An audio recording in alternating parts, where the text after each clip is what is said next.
amigas, Dios las bendiga. Bienvenidos a una inyección anímica espiritual más.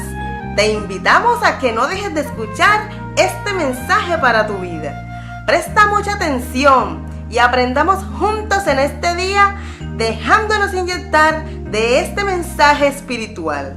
La inyección de hoy está centrada en Josué B. Hines.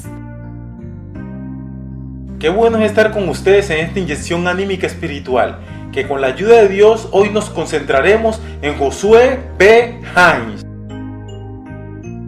Josué Hines nació en Northeastern, estado de Rhode Island, el 19 de mayo de 1805, y este sorprendente, incansable y activo hombre murió el 27 de julio de 1895. Su padre, hombre de ciertos recursos, negociaba con las Antillas y era miembro eminente de la iglesia episcopal. Su padre se había propuesto educarlo para el ministerio episcopal en la Universidad de Brand de Providencia, estado de Rhode Island. Pero siendo Josué todavía niño, su padre sufrió un gran desastre financiero.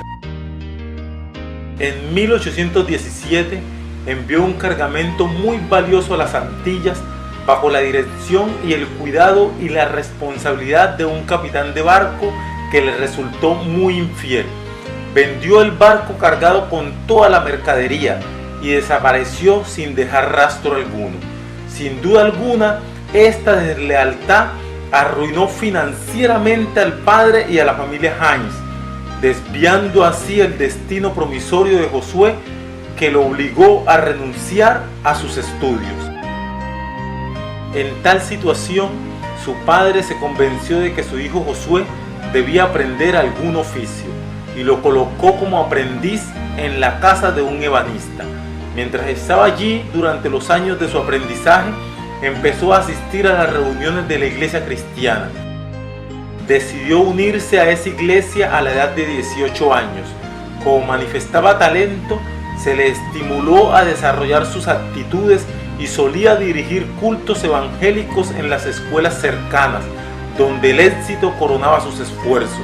Para cuando terminó su aprendizaje, había llegado a ser pastor de su iglesia.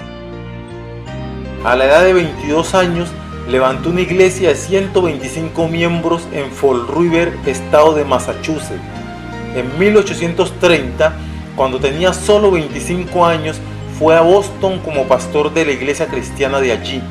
Era muy progresista y activo, y por consiguiente, él y unos cuantos miembros de su congregación seguían métodos demasiado avanzados para la mayoría de los miembros de su denominación. Como resultado, sus amigos especiales y admiradores se retiraron y formaron la segunda iglesia cristiana, de la cual le eligieron pastor. De un pequeño grupo que contaba con menos de 50 miembros, esta congregación fue creciendo bajo la dirección del joven pastor, hasta que hubo de construir en la calle Chardon una capilla con capacidad de 500 personas. Por eso fue conocido como el gran agente de las publicaciones. Hines había escrito una carta para invitar al señor Miller a dar una serie de conferencias en su iglesia. Conoció entonces al señor Miller y le reiteró en persona su invitación.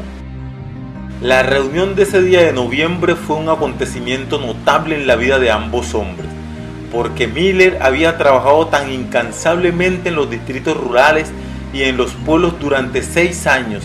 De esa forma fue presentado al mundo por el infatigable Hines, y este último renunció a sus actividades reformadoras y pasó a ser el agente de publicidad del señor Miller.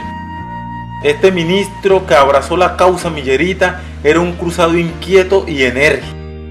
El señor Miller posó en la casa del señor Hines mientras daba su primera serie de conferencias en Boston. Los dos hombres conversaron mucho acerca del mensaje adventista, los planes que tenía el señor Hines para el futuro y sus responsabilidades.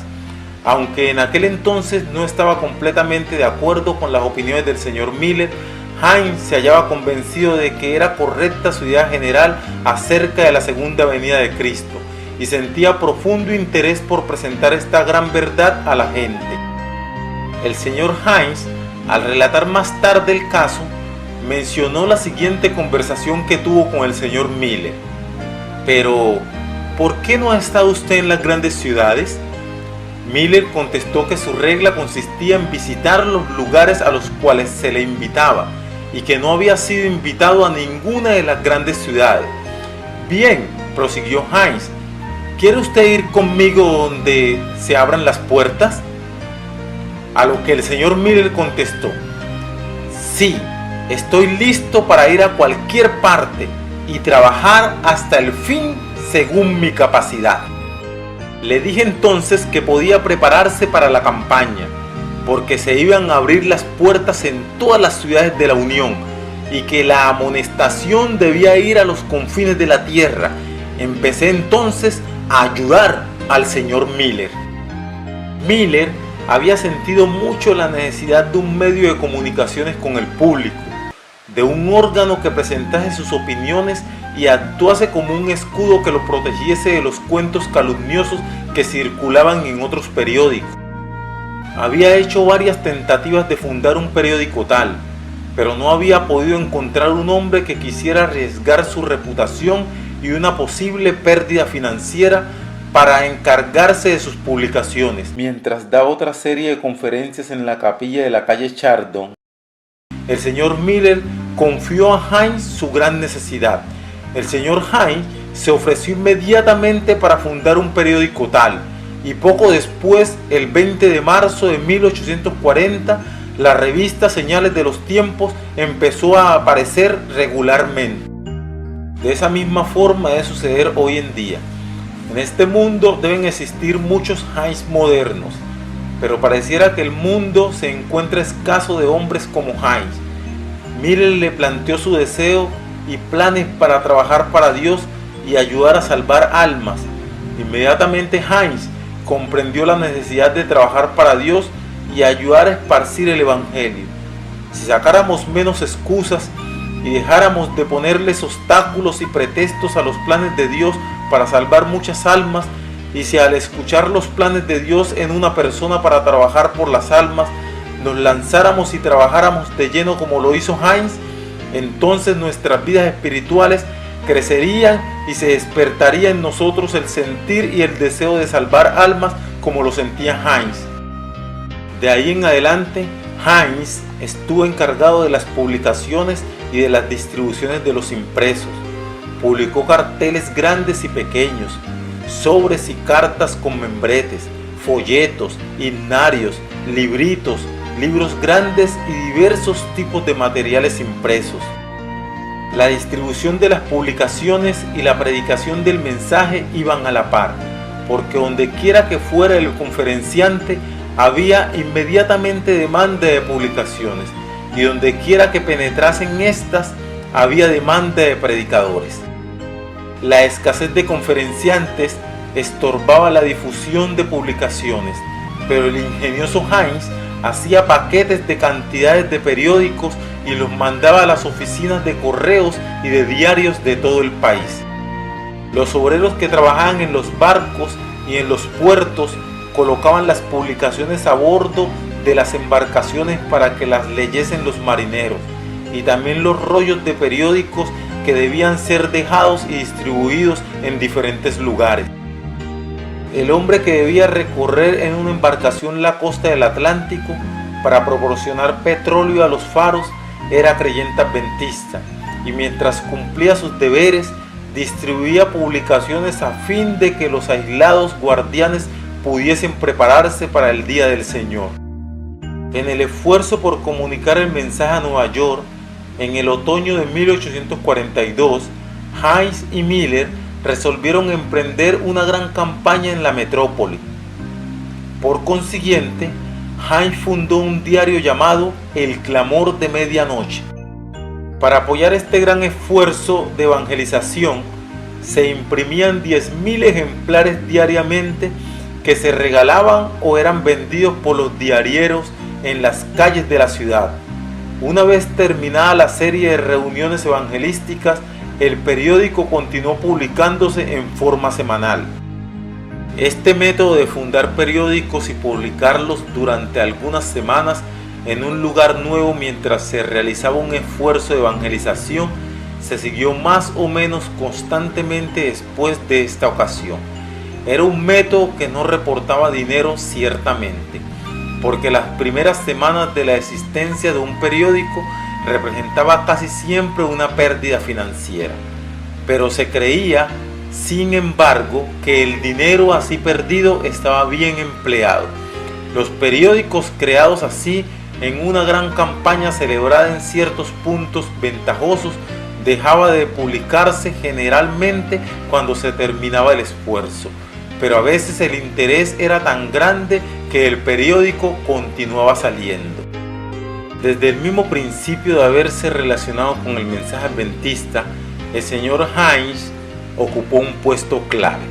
Aunque el padre Miller, como lo llamaban afectuosamente, era el dirigente del movimiento, delegaba en su socio más joven gran parte de las actividades relacionadas con la obra. Este último gozaba de la confianza más completa de su jefe, quien se sentía atraído a él como un padre a su hijo. La misma naturaleza de su obra ponía gran responsabilidad en las manos del señor Hines. De todas las contribuciones que hizo el señor Hines al movimiento adventista, no hay tal vez más interesante que la parte que desempeñó en los grandes congresos. Este sorprendente e incansable hombre dirigió la organización de conferencias generales y reuniones de campo y publicó cientos de folletos, así como la segunda y tercera edición de las conferencias de Miller. Organizó extensas giras de conferencias para Miller y para él en el oeste de Cincinnati.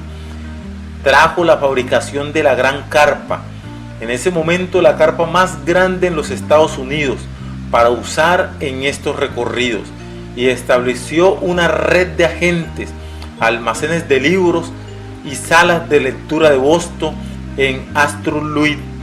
También publicó la litografía de Teller de la primera tabla profética millerita, diseñada por Carlos Fitt y Apollo Hell. En 1842 comenzó un segundo periódico llamado Midnight Cry en la ciudad de Nueva York. El trabajo promocional de Hines trajo al millerismo a la atención del mundo.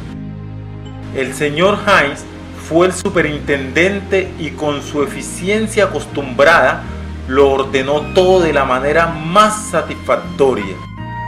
Quizás podamos perder cosas materiales y limitaríamos las oportunidades de conseguir mucho más dinero, pero tendríamos en Cristo un legado como lo tuvo Hines.